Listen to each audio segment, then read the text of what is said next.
Hey, what is going on, guys? It's DK back at you with another video here to break down the 6-game NBA main slate on Tuesday. A couple things before I get in the video. If you're new to the channel, my name's DK. I make daily videos talking about NBA DFS as well as NFL DFS. I'm also running a weekly $20 PayPal giveaway on my channel. How it works, all you have to do is do a like and a comment in the video if you want to enter in the giveaway. Max one comment per video. So it started with my Monday NBA video yesterday. We'll go throughout the week and my Monday night video at the end of the week. So however many videos I've uploaded for the week, you enter the giveaway that many times. So I have 10 videos uploaded for the week, you enter the giveaway 10 times. And again, the winner receives $20 PayPal for myself. I do apologize if my voice is kind of scratchy. If I cough a few times here, I'm still a bit under the weather. But yeah, with that out of the way, let's jump into the video. So first, look back here for my lineup from Monday night. So this is my final lineup here with Marcus Smart, Jaylen Brown, Buddy Hield, Sabonis, Vucevic, Joe Ingles, Eric Pascal, and Amari Spellman. Yeah, if you guys watched the video, the live stream, you knew I liked the Boston guys, especially Marcus Smart. His price really stood out. Jaylen Brown was the one wing I went with there. He was the best of the three, of Hayward and Tatum and himself. Sabonis, he's the thumbnail of my video for a reason. Love Sabonis. 50 fantasy points, absolutely crushed it. Vucevic at 48, he was my favorite center. He was pretty big. He had a weird stat line of, at one point he had like 0 points, 15 rebounds, and 3 assists. Ended up getting the double-double bonus, 11 point, hit a big three at the end to get to the double bonus. So 11 points, 24 rebounds, and 4 assists. Kind of odd stat line there. And then Joe Ingles, really hot start for him right now, 27.5 fantasy points into the beginning of the third quarter. He was, I believe, 5.7K, so he was already at value. The one slightly concerning thing with him was he only played 6 minutes up until the 4-minute mark in the second half, in the second quarter. So I was worried he got hurt. I was like, did he get hurt? Like, what happened? He only played 10 minutes in the first half, which is a little bit strange. But all in all, he still doing really well for even the limited time. And then again, yeah, Buddy Hield has not started yet. Pascal is one of those value guys I talked about, no Draymond Green. So I originally had Thad Young here, but once Lowry Markkanen got ruled in, I had to pivot. It was either to Trevor Ariza or Spellman. I wound up with Spellman, kind of getting the, hoping that, him and Pascal get, right around 25 or so minutes. But yeah, off to a really good start. So let's hopefully we can get into the cash here. And yeah, so that's basically it. So let's take a look here for Tuesday's slate.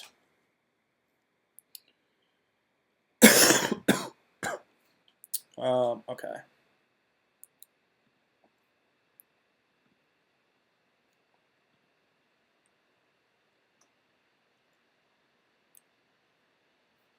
All right, so before we look at some players and their prices, let's take a look at the numbers that are out right now.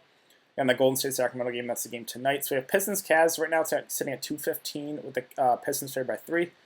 We have Thunder Nets sitting at 217 with the Thunder favored by 2. We have Kings Suns sitting at 226.5. The Suns are favored by 6. And then we have the Knicks Lakers late night hammer here sitting at 220.5 with the Lakers favored by 13.5 points. So again, obviously some blowout risk here in this last game. But let's talk about it. So first we'll start at center today. Karl Anthony Towns, once again questionable for the past, 10 matchups, with that dealing with a knee injury. I'm just going to assume he's out until we hear otherwise. So yeah, I think he's out. If he plays, I think he's a contrarian spend up because he's been out for so long. He might be at a minutes limit. We'll see. So we'll have to keep an eye on that going into tomorrow. If he plays, again, I just think he's more as a contrarian option. I don't think I'm going to go there for me as a one-lineup guy. Anthony Davis at 10-7. Him and LeBron it's a pretty good spot here. It's the Knicks. Again, the concern is obviously the blowout risk, right? 13.5 points. There's definitely a chance this game blows out. Anthony Davis and LeBron don't see the full 4 quarters of action. So that is a risk. I like the price in AD. I don't mind the price in LeBron. Do you think that this game stays close? Andre Drummond at 9-7. He's just, the go-to guy right now for the Pistons. Had a really bad night against the Lakers. 2 of 13. Still about 45 fantasy points. We have Kevin Love and Tristan Thompson status up in the air. If both of them can't go, that is a boost to Andre Drummond. So I think he is definitely in play as a spend up. Whiteside at 8.6K, so not necessarily the best matchup here, but the thing with him is he's playing the big minutes, 37, 33, 33, 32 minutes. He's a guy that is kind of matchup proof. It doesn't really matter if it is a bad matchup for him because he doesn't do a lot besides he just kind of stands under the basket, right, and gets rebounds. So Yeah, at 8.6K, I think he is a little bit underpriced. So I do like Hassan Whiteside, even in a tougher spot, but I don't think it matters too much for him. So I think he stands out as a pretty good option there. Serge Ibaka at 8.3. I think he's priced about right. He probably gets into the 30s minutes in this one. This game should be played at a faster pace. It's fine, but I just think I like the upside a little bit more with Whiteside compared to Ibaka. DeAndre Ayton at 8.2. So I like that. It's kind of weird that Phoenix has been running him and Aaron Baines together. They've been playing Ayton at the 4. Either way, it's been kind of working out. 41 fantasy points in 3 straight games. This game should be played at a faster pace. It's right now sitting at 226.5. So yeah, the price came up. He's definitely not the discount like he was a few nights ago at 6.9K, but I still think he's in play. He's just not he doesn't stand out as a great play at that price. Again, Kevin Love, it was for rest. Again, I don't know if you saw that video. He was really mad on the court, threw the ball angrily. I don't know. We'll see. There's some controversy right now with him and the GM, I guess. I don't know. We'll have to see his status. If he plays, he's an okay option. If him and Tristan Thompson miss, then we can look at guys like John Henson. We can look at guys like Ante Zizic. Julius Randle at 7.3K, so a revenge game spot. Obviously not the best matchup, but in close games, he's been playing the big minutes. He has really stepped it up once they fired David Fizdale. Producing, right? He's been playing really, really well. And if you're going to target either LeBron or Anthony Davis, then you're banking on the fact that this game stays close. And if that's the case, that if the Knicks are going to keep it close, most likely it's going to be because Julius Randle is a big game. So if you're going to play Anthony Davis or LeBron, I think you're probably going to want to play Julius Randle just for the fact that if that game does stay close, Randle's most likely going to have a big impact on that. You could, I guess, still play one of those Lakers. I guess you don't have to play one of the Knicks guys and just hope even if the game blows out, Anthony Davis can get you there in 3 quarters. That is an option, but you're banking on them. Most of the time, you're banking on them for the Lakers to keep it close, or for the Knicks to keep it close. So Anthony Davis and LeBron get a full 4 quarters of action. Jonas Valanciunas at 7.2K is one of those guys that is very much in play for GPPs. He's never going to play the big minutes, but he does have the upside games in him. He does have 50 fantasy point upside, like he just showed that last game against Phoenix. So more in play just for GPPs for me.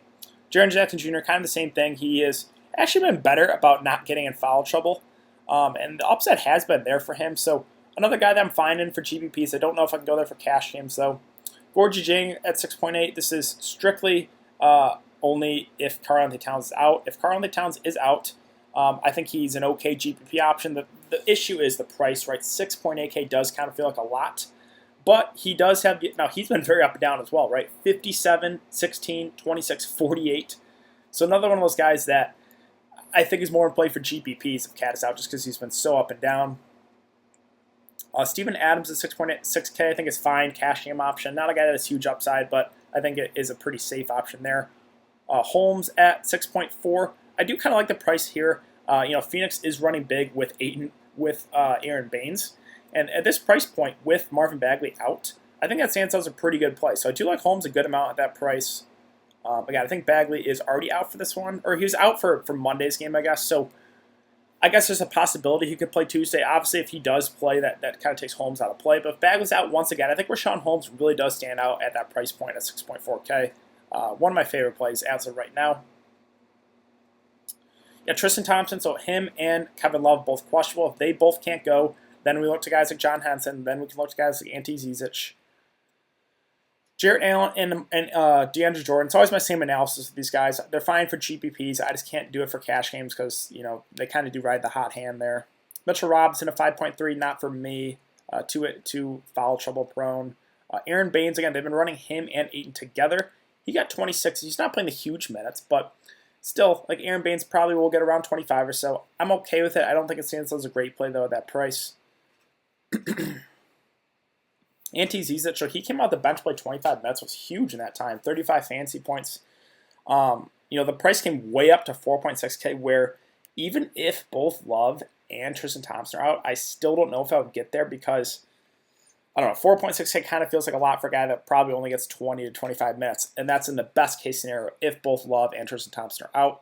Now, John Henson at 4.4K. I had 23 minutes, 26 fantasy points. I think I would prefer him to Zizic. You get a couple $100 savings, and I guess I just like the upside a little bit more for him. So, yeah, again, you can only consider both Zizic and Henson if both these guys are out. If they are both out, I think I would slightly lean towards Henson over Zizic. I think the ownership would be higher on Zizic, but I think I would prefer Henson. Let's see. Chris Bhushaiah at 4K. One of those guys where I love playing him, but the minutes are just not high enough on him right now. Like, we'll probably get somewhere around 15 or so, maybe a little bit more. The price tag does make it where I guess I don't hate taking a shot there. Like, I don't think he'll kill you. And, he does have upside games. Like, he can get like 25, 30 fantasy points in like 15 to 20 minutes. So I'm actually okay with it at that price. Bobby Portis at 3.9K. Another one of those guys where if you're going more stars and scrubs, I'm fine taking a shot. Like, probably gets around 15 to 20 minutes. He is, a pretty productive guy when he gets time, so I'm okay with that as value option. JaVale McGee, kind of the same thing as Bobby Portis, really, around 15 to 20 minutes. He's a pretty good fantasy producer when he gets time, so I'm perfectly fine with him, again, if you're going more stars than scrubs. But I think that is basically it, so let's move on to power forward. Let's see. Anthony Davis at the top again. I do like him. I like his price. There's just some concern there with the blowout, with the spread sitting at 13.5 points.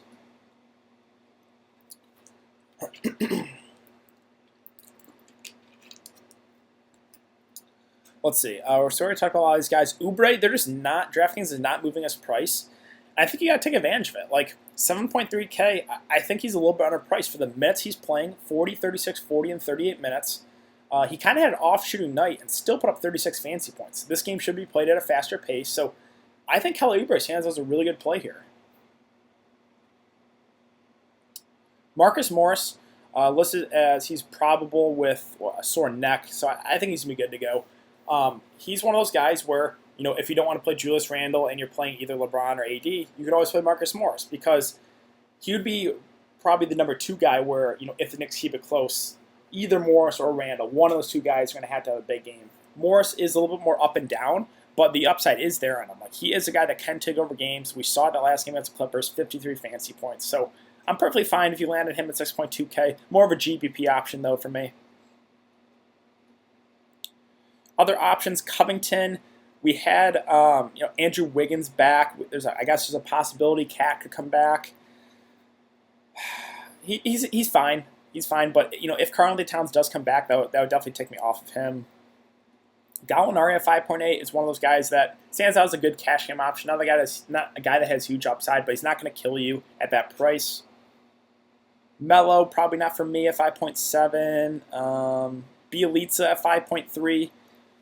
I mean, that's a little all over the place, but if he gets closer to 30, I'm okay with it. Again, 5.3K is a little cheap in my opinion. Rondae Hollis-Jefferson, so Toronto's been moving or switching around the starting lineup a lot. Either way, he's been getting some consistent run the last 3 games, 28, 29, 26 minutes. He's a guy that gets those peripheral stats. Portland, not very good defensively, so I think Rondae Hollis-Jefferson is a pretty good value play there, 4.8. Kuzma, 4.8, probably not for me. Sekou at 4.6 has been playing the big minutes, 38 and 34 minutes in back-to-back games. Detroit is just super, super thin. And, if he's going to continue to play these type of minutes, or he fouled out in 34 minutes, I think he's very, very much in play at this price, at 4.6K. Now, like I said, Detroit's just super, super thin. No Blake. He's, could be doing season-ending knee surgery. We have no Kennard. So it looks like Sekou's going to continue to play big minutes. And if that's the case, I think he does stand out as a pretty good value option there. Other options, Ariza. So, you can always look to him if Bogdan is out. I assume Bogdan will be out once again since he missed his game tonight. Ariza, not a super high usage guy, but will probably get around 30 minutes. You got to hope he knocks down those corner threes. That's basically it. So let's move on to small forward. LeBron, same thing as Anthony Davis, right? I don't mind him at all. It's just, do you think the Knicks keep it close? Again, there is definitely some blowout risk here and a chance that LeBron and AD's minutes get cut short a bit due to a potential for a blowout.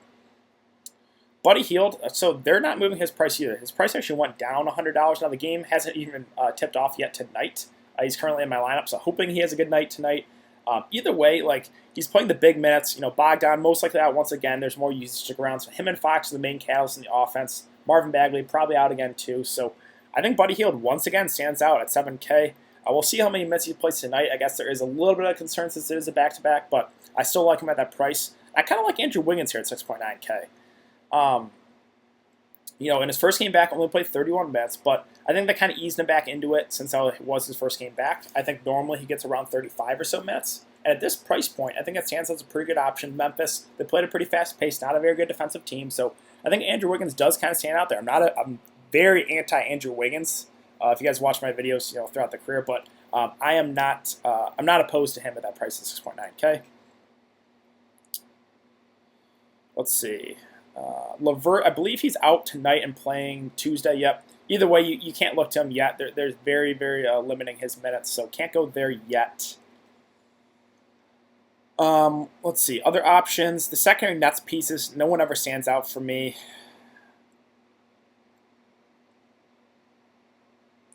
Bruce Brown at 4.8K is fine. Has been coming off the bench, actually. Like, this is a scenario where I think I prefer Sekou just because he's been playing more minutes compared to Bruce Brown. Now, Bruce Brown probably a better point-per-minute guy, but if Sekou's going to continue to play, like, mid-30s minutes, I think you've got to consider him as a value play, right? He's at 4.6K. So, yeah, I think Sekou does stand out as a really good value play at that price. C.D. Osman, so... if Love and Tristan Thompson are out, I think you can look to him. He had an off game that last time out, but 35 and 30 minutes is good to see. And we do have Kevin Porter Jr. out as well, so that kind of solidifies the minutes for C.D. Osman, in my opinion. But that is basically it. Sarge has really been basically out of this rotation. It's crazy. Yeah, 4 minutes, 6 minutes. It's kind of surprising, but yeah. All right, so let's move on to shooting guard. Devin Booker at 8.8K, so now they're finally raising his price to a point where you got to think about it, right? 8.8K seems priced about right. I still think there is upside to him. He's been playing amazing, shooting the ball really well. 11 of 23, 14 of 27, 13 of 20. So I don't know if he can continue that level of production, like him shooting the ball over 50% every single night. But again, this game should be played at a really fast pace. And, the good thing with him is he's still getting the assists, too, even playing alongside Rubio. 7, 7, 7, 6 assists. So that is good to see. He's getting some peripheral stats as well as scoring the ball. So I think Devin Booker is still very much in play there as a spot up at 8.8. Dinwiddie at 7.6. With Levert, even though Levert is only going to play limited minutes, him being in that lineup just hurts Dinwiddie's usage a bit. So I'm okay with it. It's just probably not the way that I go on this slate. So we have Fred VanVleet ruled out. That is pretty significant. He has been playing big minutes, right? 36, 39, 30, and 38 minutes. Those minutes have to go somewhere, so I will talk about some other Raptors guys here in a sec. Let's see. SGA. So these OKC guys also seem a little bit underpriced. I'm not big into playing the OKC guys, but 6.8K does seem a little underpriced for SGA. CJ McCollum was just questionable. If he misses, then we can look to Damian Lillard, even a tougher spot. And then we can look to value guys like Simons and Bazemore. Schroeder also, I think, is a little bit underpriced there at 6.5. Rose, more in play for GPPs, but he does have upside. He got 29 minutes that last game. Cleveland not very good defensively, so I do have some interest in there for Rose for GPPs. I also kind of like Shabazz Napier at 6.1K. Even with Wiggins back, still played 30 minutes, which is good to see. Now, if Karl-Anthony Towns comes back in the lineup, that would obviously change things, right?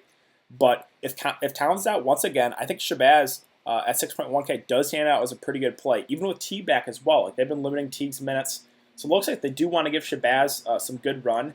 And at 6.1K in a game again that should be played at a faster pace, I think Shabazz does stand out as a really good option there. Sexton, I'm not a big Colin Sexton guy, but you can consider him if both Love and Tristan Thompson are out. Again, we have no Luke Kennard, so Detroit very, very thin. Okay, so let me just talk about the Toronto guys really quick with no Fred VanVleet before I finish up shooting guard. So I haven't talked about Kyle Lowry yet, but obviously he stands out with no Fred VanVleet. Ibaka, again, maybe a little bit more usage to go around with no Fred VanVleet. We have Powell listed as doubtful, so don't think he's going to go. RHJ is a guy that maybe gets a little extra run, but I think the main beneficiaries are like Terrence Davis and Pat McCaw.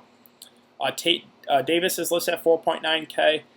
Not been playing huge minutes, but again, those 35-plus minutes from Fred VanVleet have to go somewhere. McCaw has been playing some decent run. He's not a super high usage guy, but I think his minutes go up. So I think those two are the main beneficiaries for minutes-wise. Again, maybe they shift down and move RHJ to like the 4 or something. I don't know. We'll see. But either way, there's a lot of minutes to go around. Like OG and a newbie, maybe he gets a little extra run. So all in all, again, with no Fred VanVleet, that is a lot of minutes and usage to go around. I think the biggest beneficiaries for minutes are Davis and McCaw, but I think RHJ gets a little extra run. I think OG gets a little extra run. Maybe Lowry gets another minute or two. So that is pretty significant. Fred VanVleet being out. So let's finish up shooting guard. Sorry, I can't talk. Bogdan, again, I assume he's going to be out. He didn't play the game tonight, so I assume he's going to be out once again. If he does play, again, that's a slight downgrade to Fox and Hield, but yeah, I assume he's going to be out once again. Kevin Porter Jr., again, he's out. Dante Exum had a huge game the last time in limited time, 24 minutes, 37 fantasy points. I don't think I would chase that, even with Kevin Porter Jr. out. I think I'll just let others chase it. Yeah, I don't think we can expect that once again from him. Simon, so him and Bazemore would be guys I would look to if CJ McCollum's out once again. He came off the bench, played 34 minutes. So those would be the two value guys that I would definitely look to if CJ is out once again. I think Simons would become a pretty solid value play there, 4.2K. C. Mikhailuk at 4.2, just a lower usage guy. Like I would prefer Seku's getting a little bit more run compared to Speed. Bazemore, yes. Him and Simons, I would definitely look to as value guys if CJ McCollum can't go. And that basically wraps it up for shooting guard. So let's move on to point guard. Let's see, Kyrie, I believe, is out once again. So there, yeah, he could be out for a little bit longer too. Lillard. So Lillard at 9.2K has huge upside, even in a tough spot. If CJ is out, his upside is just, again, it's huge. He had 34 and 12, 62 fantasy points. So he would definitely be someone I would look to as a spend up if CJ McCollum can't go. Kyle Lowry, so also, pretty big news that Fred VanVleet is out. His usage is going to go up. His minutes, I don't know if they can go up. He's already playing huge minutes, but that is a usage boost to Lowry at 8.7K. I'm perfectly fine as a spend up here. Again, this game should be played at a faster pace. Portland, not very good defensively, so I'm perfectly fine if you want to go Lowry as a spend up. I also like the price here on Fox a decent amount, 7.7K. This game in general probably stands out as my favorite game to game stack. Sitting right now at 226.5 with a 6-point spread. Fox and Hield are the main cats in the offense. We have probably no Bagley, probably no Bogdan. So, again, those two guys are going to have to do heavy lifting on the offensive end. So, I do like De'Aaron Fox a decent amount there as well. Rubio at 7.1K I think stands out as a safe option. Will probably get around 35 or so minutes. He's a guy that gets the peripheral stats. So I think he's a perfectly fine cashing option. Chris Paul, again, the OKC guys seem a little bit underpriced. Him, SGA, like 6.9K does seem a couple $100 at least underpriced for Chris Paul. John Morant's okay, but his price is coming up. Don't know if I'm going to get there. Let's see. Other options like Garland at 4.8, 34, 34, 35, 35 minutes. He's playing the consistent minutes. If both the bigs are out with Love and Tristan Thompson, that's when I would consider Garland. Now, if both those guys are back, probably not for me. But if they're both out, there's just so much usage to go around there in that Cavs offense. Teague, again, he came back and only played 17 minutes. That's why I still like Napier at 6K because he's been playing the consistent minutes even with Teague back. Rondo, I think that's just a GBP dart throw. I mean, I like the price. He'll get around 15 to 20 minutes. He's been pretty bad, though, recently. So I'm okay with it as a buy low dart throw, but I can't recommend it with confidence there for cash games. And that is basically it. So, yeah, there's a decent amount of value plays on the slate for sure. I'll go over it one more time here. Again, we do have a lot of injuries, too. We have the stats of Cat up in the air. We have Fred VanVleet out, which is pretty significant, right? I think some of those value guys like McCaw, Terrence Davis get more run. We have like the status of Love and Tristan Thompson up in the air. Could make Henson and Zizic viable. CJ McCollum is questionable if he misses. Lillard stands out as a good spend up, as well as Simons and Bazemore as value plays. Let's see. And then, yeah, that's kind of sums it up for like injuries. But yeah, as far as value plays go, there are a decent amount. Like RHJ at 4.8K with no Fred VanVleet. He probably picks up a few extra minutes. I think Sekou stands out as a pretty good play. He's been playing the big minutes at 4.6K. You know, Zizic and Henson, those would be guys only I would look to if both Tristan Thompson and Love are out. You know, Osman, if both those guys are out, I think would also stand out as a decent value option. Again, Simons, if CJ is out. Pat McCaw and Terrence Davis, I think, stand out. They should get more run with no Fred VanVleet. Again, like Portis, McGee, those are guys that can get you in limited time. I'm fine with them as well. Yeah, so that's kind of it. So again, there's a lot of value guys on the slate that I think are very, very much in place. A lot of them, though, are dependent on injury news. So that's why it's important to follow me on Twitter, guys. That will be in the description below. I'll give my thoughts as we get this news throughout the day. It's also important to check out my live stream. I'll be live streaming 45 minutes before lock on the YouTube channel, going over all the news throughout the day, as well as giving my thoughts on players that I like and answering any questions that you guys have. But yeah, I think that's going to do it for today's video, guys. So if you have been enjoying the content, would really appreciate if you like this video and subscribe. Again, if you want to get entered in the giveaway, all you just do is a like and a comment in the video. It's one in the giveaway. I'll be back for another video to break down the Wednesday NBA slate. So thanks again for everyone coming to check out the video, and I will see you guys tomorrow in the live stream.